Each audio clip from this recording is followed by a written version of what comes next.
We're 1 week out from the draft. I have Alfredo Brown here, and we're not going to focus on rookies, but we're going to look at vets that you should be buying right now to take advantage of your league mates, whether it's in our Flex 4 draft that's coming up because the Origins draft is closing, or if you're just a dynasty nerd and you're about to get in those rookie drafts right here on the Fast Draft Pod.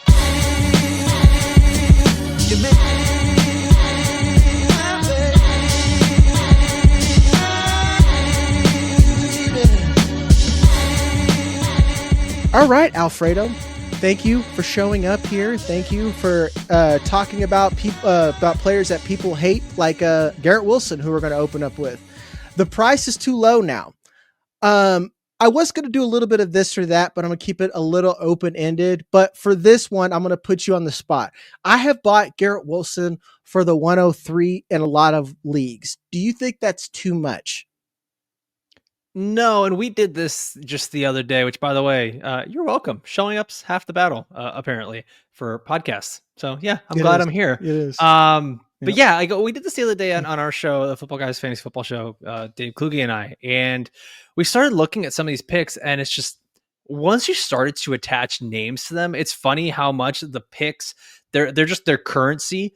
It's like driving a car off the lot. Once you make the pick and you have a player, and you're like, dope, 103, Omarion Hampton. Like it seems really cool in theory. And then you have him, and then you're like, all right, well, he's probably going to be splitting touches with XYZ other running back. And then that running back's probably only going to have about 2 years on him. I'd kind of rather have Garrett Wilson. And we were talking about this with almost any player. I mean, I think Ashton Jinty is the only one I'd take over a lot of the vets right now. Cam Ward in the super flex league. And then if we get the word that Travis Hunter is going to be strictly wide receiver, then yeah, those are the three players that I'm taking pretty much no matter what. But once we start to get to like that 103, 104, give me a bunch of these veterans, man. Like I'm totally into that, going out and grabbing Garrett Wilson for a 103 or 104.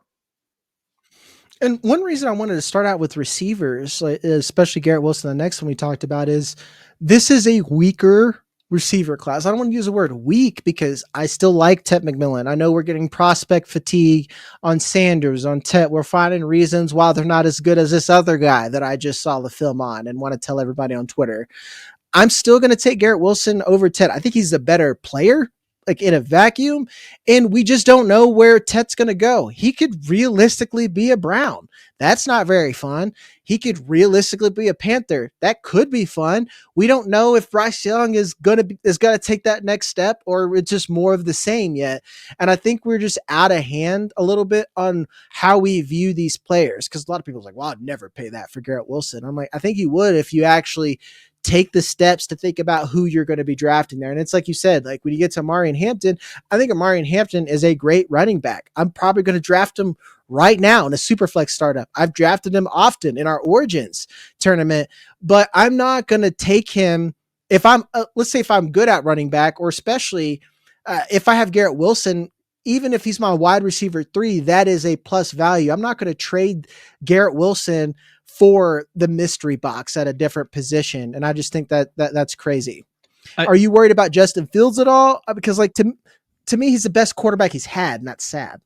Yeah, kind of. I mean, depending on how you look at Aaron Rodgers, I think that whole team last year was just a big, S show. But I do think that this could end up being really good for Garrett Wilson because he has that relationship with Justin Fields. And you mentioned something there about like picks and how people are saying, oh, I wouldn't trade that for Garrett Wilson. I wouldn't trade this for the XYZ player.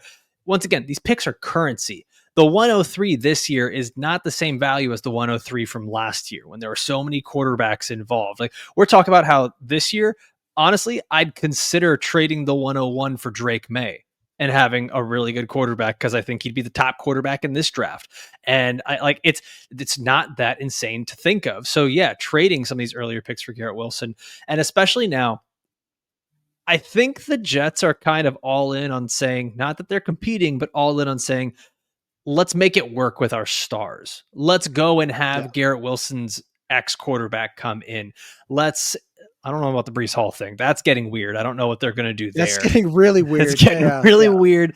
A little bit of that is just Aaron Glenn coming from Detroit, where he's had multiple running back systems and he's seen it in the past. So that I don't quite know. But honestly, with so much ambiguity at the running back spot, and the only thing for certain is that Garrett Wilson, the offense runs through him. Yeah, I'm going out and buying him. But I think a lot of people are going to be shying away from that because of the idea that the Jets might go and get Tyler Warren up with their top pick. If Tyler Warren's on the Jets, to me, that only opens things up for Garrett Wilson. I don't, Yeah, I was there's like, only so many passes that can go Tyler Warren's way. Like, this does not worry me. yeah, I was about to say, I would love for them to get another target because it's like you said, there's just been Garrett Wilson and Breece Hall. Like, well, Malachi Corley's there. Malachi Corley's not a real person, guys. I think he played like 6 snaps. Like, he's there. Yeah, he had 1 snap and he caught a pass, fumbled it, and got a touchdown off the board. I'm surprised Aaron Rodgers didn't immediately call upstairs and like Shadow Realm right now, and they just like trap door him like it's some spy movie or something. You know, like it's a lot of people never learn the lesson that target competition can be a good thing, especially if you're in a talent desert. And I'm gonna expand on something because you kind of went there. You know, I've made some questionable trades for the 101. A lot of people are upset, but the point that you made that I want to bring up is as soon as you drive that pick off the lot, it loses value. And here's where I think Ashton Genty's going to get a lot of people in trouble because they're going to leave value on the board just because they're like Ashton Genty's who I'm going to build my team on, especially in Superflex, some of these other formats, like especially Dynasty, whatever, you know, you would want a quarterback, especially someone like Drake May over Genty, but they're not even willing to realize that because they're stuck in this portal of 2005. It can't think of anywhere else. Bijan Robinson now, someone's like, yeah, I would trade Bijan for X wide receiver. People aren't even willing to entertain the thought of trading Genty for anything. And I just think that's wrong. We do this every single year. Like, I'm sitting here looking at, okay, if you do decide that you're going to take Ashton Genty at the 101, which I won't fault anyone for that. I disagree with it fundamentally. I think you take the quarterback in Cam Ward because he'll have that value no matter what, because he's a quarterback. Still look at the value for veterans that you can get with that 101 pick. You're looking at Amon St. Brown, Devon Achane, Justin Herbert is a guy that's going for that 101 pick, especially in a super league. Like, if you're asking me if I'd rather have Ashton Genty or Justin Herbert, I'll take Herbert. Like, I don't care that he might be someone's QB 8 in Dynasty. Like, the QB 8 versus the potential, I think probably running back 3 or 4. Give me that in a Superflex Dynasty league all day long. I'd rather have the quarterback or any of these other superstars I'm talking about. Yeah. And I love that you chose Justin Herbert because, you know, like if that does get in the comments, you're like, Justin Herbert sucks. He hasn't won a playoff game. I'm like, that's just not, that's not. You don't get fantasy points for that. I think we saw Justin Herbert's worst possible scenario, which was a rebuilding team with almost no pass catchers and a run-heavy Greg Roman offense, and homie was still good for fantasy football. So, yeah, I'll made it to the playoffs. Made it to the playoff. Like, every year we forget, like they were picking top 5 for a reason, you know, like, and we kind of did that with CJ Stroud. CJ Stroud's a new Herbert now, I feel like, at this point, because someone's like, well, you got CJ Stroud in the 3rd round. I'm like, well, who else you're going to have as a QB1 in the 3rd round, dog? Like, it's just shut up. No. You know, like these players went on bad rosters and they made them better. That doesn't mean that it's automatically a good roster. It's just now a roster that has a QB. It's a big difference. And I think we need to learn from that, but we'll move off Garrett Wilson. But before we go any further, if you like content like this, if you want to keep up on all of our fast draft tournaments, or if you want to talk to me and have me give you fast draft casts, just leave us a comment, hit the like and subscribe button. I can give you over a $50 match deposit. Also, if you go over to Player Profiler, we're about to have our draft kit ready over there. We just had our rookie guide drop, and you guys are about to get in those rookie drafts if you're not already. So you want to get on top of that right now. And we'll be right back talking Chris Olave right after this ad. All right. I think the theme of this is, why are Ohio State wide receivers so cheap right now? And the answer could be they are on bad teams with no quarterback. But Chris Olave is just so cheap right now, and he's an objectively good player. And we're like, well, I just don't know about him. I think we know who he is. He's good. I just think that we know that Derek Carr is not good. The fact that Derek Carr can't play now, and they're I guess, in position to maybe draft another QB like Milrow, Jackson Dart. Does that make Chris Olave more attractive or less attractive? It can't get much worse than Carr. It can't actually, but like that's pretty bad. I think it stays the same for me. I think it stays the same because like the first thing we always think of with a wide receiver is, well, who's their quarterback? I'm kind of just bypassing that right now because Derek Carr wasn't a plus or really a negative for Chris Olave to begin with. I think the thing that I want to focus on is Kellen Moore being there and how good the offense can be if they're going to choose to keep building around Chris Olave and some of the other pieces. They've also got Rashid Shaheed there. Like, I don't know. I've heard the speculation that wide receiver is a big need for the Saints, that they might go and draft a Tet McMillan early or draft a Tyler Warren early. The only way I see that happening is if there's genuine concern about Chris Olave's concussions. He's had 4 concussions now in his professional career. That is a little bit worrisome. So I get where the value drop off is. But from a talent perspective, at this price, I'm fine getting Chris Olave, especially with a lot of these picks end up being like the 107 Jag, the 108. Like we're talking about maybe grabbing a Luther Burden, who's a coin flip as well. I like Luther Burden, but to me, like that's a coin flip. So we are also looking at a Chris Olave that might have Shedeur Sanders as his quarterback in just a couple weeks here. And then the price, that's yesterday's prices, man. Like it's going to go up for Chris Olave the second that they draft a quarterback, even if that quarterback is someone you don't like. For example, I'm not in on Jackson Dart, but if the Saints draft Jackson Dart or make some sort of move for a quarterback, the price of Chris Olave goes up. That's just how it works. That's how the currency works in Dynasty. So no matter what, even if you don't want to keep Chris Olave and in your head the value has gone down, for everyone else the value has gone up because now they have a quarterback and they have a direction. So yes, I hate to surmise it like this and call players assets, but in Dynasty, like this is an asset that's going to gain equity. Yeah. And let's even take it further to like, again, he's cheap in redraft too. Like he's your wide receiver 2, even sometimes wide receiver 3, depending on your build. I just think that it's hard to get as talented as a player as Chris Olave at the prices that you are now. Is he the new Terry McLaurin? He could be, but Terry McLaurin eventually hit when he got his quarterback. And I think that right now the Saints are in a better position to have that sooner rather than later. Like I said, I'm all in on it. Like you said, I've seen Chris Olave go for late first all the time. Like I'm sorry. I'm not going to bet on Matthew Golden over Chris Olave right now. That's just not something I'm going to do. Next, we're going to move over to tight end. Tucker Kraft has been my favorite tight end to draft everywhere because right now we see Brock Bowers go early, no matter what format. He's going second round, the latest. Then we're seeing Trey McBride quickly follow afterward. Then you get the pressure where you get these tight end runs where someone's like, I need to go get Sam Laporta now. And now I love Sam Laporta. I think he's a great player, but now we see he's more in that George Kittle range of variance just because the Lions have so many weapons and it might not be his game. And last year was weird. I think it was because he was mostly injured. I'm just waiting and getting Tucker Kraft. I think Tucker Kraft is gettable right now for second round picks. And I think he's arguably the tight end 5 in Dynasty. I don't think there's better values right now, especially with the rise of tight end premium, especially in these tournaments now. Are you lukewarm, or where are you at on Tucker Kraft? So in general, I tend to be a tight end guy. Like I'm always looking for a tight end that's going to give my team an advantage. Like I was the guy that was drafting Trey McBride in the first round of my rookie draft, and everyone was dunking on me. Like, that's so stupid. How could you be, this is a weak tight end class. How could you be drafting that guy this early? And now Trey McBride's arguably tight end 2 in Dynasty right now, depending on how you look at it. And so when it comes to Tucker Kraft, even some of these rookies, like I'm willing to go after them and get them. Tucker Kraft, though, is in a different situation. He's in an offense that doesn't have a true wide receiver 1.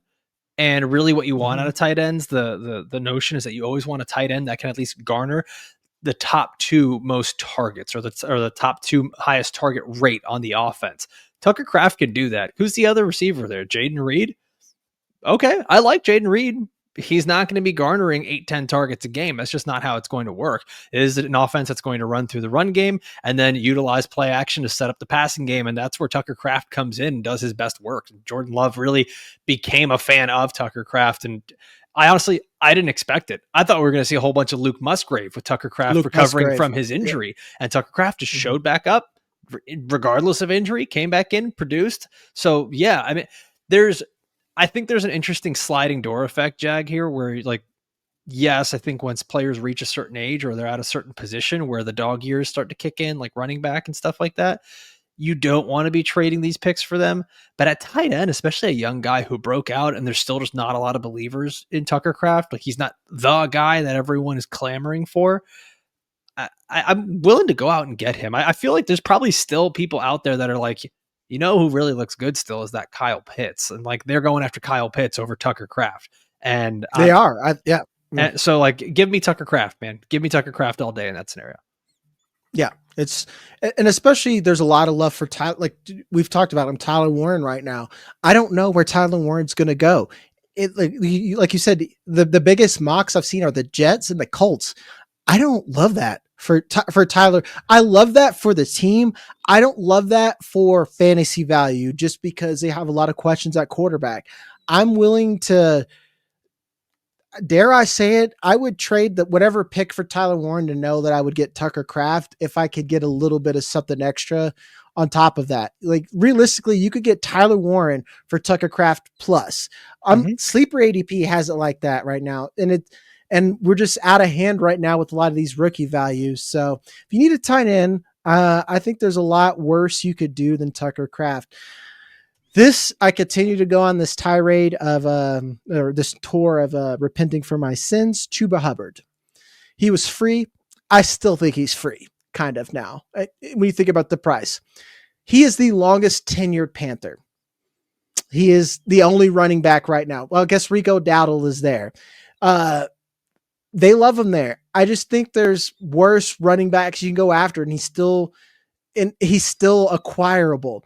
I'm not sure if he's one that you want to trade draft capital for, but I do think he might be someone where you could trade a good running back or a good piece to get Chuba Hubbard plus.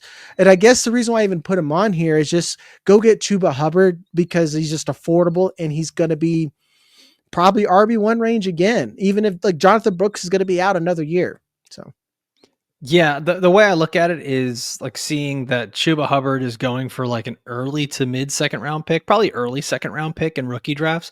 And if I'm missing out on Ashton Jinty, Omarion Hampton, Caleb Johnson, and I'm sitting there, well, damn, there's not going to be a running back that I really like in this range. I'll trade the 203, the 204. Let's go and get a Chuba Hubbard. Let's get someone who can hop in. And I think that this is also the time to do it because the person who has Chuba Hubbard on their roster is willing to move them. They're saying, thank God I'm getting 203 or 204 for Chuba after this team just signed Rico Dowdle and Jonathan Brooks is eventually going to come back. He's one of the only guys that you're going to get that for. There's not a lot of people that are like, okay, let me sell David Montgomery. They're going to keep riding that Lions wave. Looking at some of the other guys on like the value adjacent list, Joe Mixon, I think a lot of people are going to keep him because the Texans just simply don't have anyone else in their backfield. To me, Chuba Hubbard is a guy that I'm happy to go get. I do have to have the understanding though, that what I'm getting here is a rental. It's a rental for, actually, I take that back. It's not a rental. I forgot about the big contract extension. Yeah, this isn't a rental. This is just a good player who's going to be involved in a potentially very improved offense. So yeah, I'm doing it. We're really bad in fantasy at saying this guy sucks. That coach was like, well, we love him. He does exactly what we want him to do, and we keep getting the ball. I was like, but he sucks. That's what I did with Hubbard, and I was just wrong. You know, I'm getting a lot of heat now because my last video, I said that the price for Bucky Irving's too damn high. I just think like Rashad, it's too high, guys. like more than one thing could be true. Bucky Irving could be a good player that we all love, and Rashad White's still going to get touches, and you probably are paying too high of a price for Bucky, you know. But I won't hit on that too much because we're not talking Bucky. I just think that Chuba is in a similar situation where he's even better than Rachaad White. He's the 1A. He's the David Montgomery with no Gibbs, or that Gibbs is Rico Dowdle at best. So it seems silly not to. And it kind of hit on the same thing here. We get an ick on a player, especially if we feel like we didn't get the value we paid in a rookie draft. Najee Harris, man. We were excited about Gus Edwards last season for the price. Najee Harris is going in the 10th round of dynasty drafts right now. He's not even being drafted in some drafts in fast draft. He's what are we doing? He's in a Greg Roman and Jim Harbaugh offense. We know what that role is, and it's kind of free money right now. You would talk about seconds. I'll trade a second for Najee Harris 10 out of 10 times. I just don't know what we're doing here. The other thing that's not even being talked about a lot is that he's being paired with Justin Herbert, who loves to check down to the running back. And he can catch passes. And that was Najee's calling card his rookie season. Whether he's a phenomenal receiver or not, it doesn't matter. That's what everyone attached his value to, was Ben Roethlisberger checking down to him. So now he's in a perfect scenario, an offense that wants to run the ball a lot, has an improved offensive line. The quarterback wants to check down the ball, and they went out and signed him. It's not like they got stuck with him or it's an old regime. This was a new regime that went out and got him, and they haven't gone out and looked for really anyone else. They might pick someone up in the draft, and I understand that Najee Harris is on a 1-year deal, but guys, for the most part, we kind of have to look at running backs as living in these 1 to 2 year time spans anyways. So I'm looking at some of the value adjacent stuff, Jag, and it's like people are still holding a candle for Zach Charbonnet and rookie Cam Skattebo. Like, I don't think Charbonnet is a bad player, but if he's on the same field as Ken Walker, I think Walker's going to get the majority of the carries. Cam Skattebo's fine. I mean, he's not my favorite running back. Is he ever going to be a starting running back getting 20 plus touches? Maybe as a handcuff if someone gets hurt. But instead, we're focusing on rookie picks instead of going out and getting a guy like Najee, who we know is going to have every opportunity to have a monster year. And this is also, once again, you're not married to it forever. You've got a guy whose value is going to go up this year. It's equity. Yeah. And we're so busy on having a pretty roster that we don't want something that wins. And I'm not saying, because you don't want to send anyone a screenshot with Najee Harris as your RB2. You want people to give you the oohs and ahs.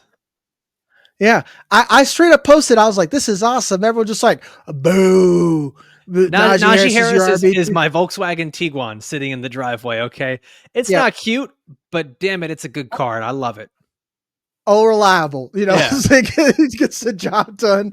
It's exactly, I love that example. Volkswagen Tiguan.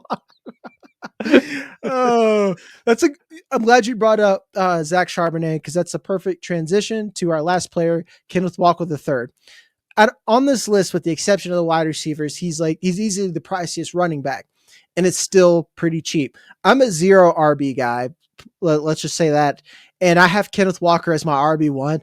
I just think that's wild. I want to expand further on what you said, that people are holding the candle for Zach Charbonnet. The new coaching staff, particularly the new offensive coordinator, he keeps saying, like, we need to get Kenneth Walker the ball as much as possible. It's like, this guy just had 46 passes. We just need to keep getting him the ball. It's Clint Kubiak. Yeah, Clint Kubiak's over there. We know what he does with these running backs. And we've heard him say, like, well, what about Zach Charbonnet? And he's basically like, who? It's like, he's like, I don't like wine. He basically said that. Like, I made that up, but that's what it felt like. He's like, you keep saying this word Charbonnet. He's like, do you mean Chardonnay? They don't seem to value him at all. And Kenneth Walker, everyone's like, well, I don't know, man. I don't know. I'm trading late first for Kenneth Walker if I can, because like you said, Caleb Johnson, we don't even know where he's going to go. I think that's the first line where you start to think, Judkins, Johnson, where you've got B-backs. And I'm talking about David Montgomery's, where they might be in a committee, they might not be a bell cow. I think Kenneth Walker is in a bell cow range. He went from not catching any passes to catching 46. Sam Darnold is something, but that could be a good thing. It means they're just going to dump down and throw the ball even more. I just think that this is a great value that I want on my roster. this is going to be a team that's going to have to work in small spaces. They're not going to have the time to sit back and let Sam Darnold try to rip it deep to Jackson Smith and Jigba. This is the team that's going to have to spread teams out wide and try to have Cooper Kupp run some outbreaking routes, have Jackson Smith and Jigba win over the middle, and then let Kenneth Walker go. That's what this Seahawks team is going to have to do. And Jack, it's crazy because we are like 6 months removed from Kenneth Walker being the running back 5 in Dynasty.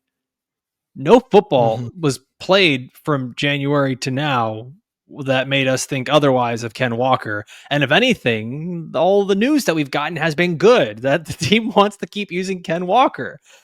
I don't know that Geno Smith getting swapped out for Sam Darnold should be a big deal breaker for me with Ken Walker. And if anything, losing DK Metcalf and gaining a Cooper Kupp tells me, damn, this team is going to run the ball non-stop.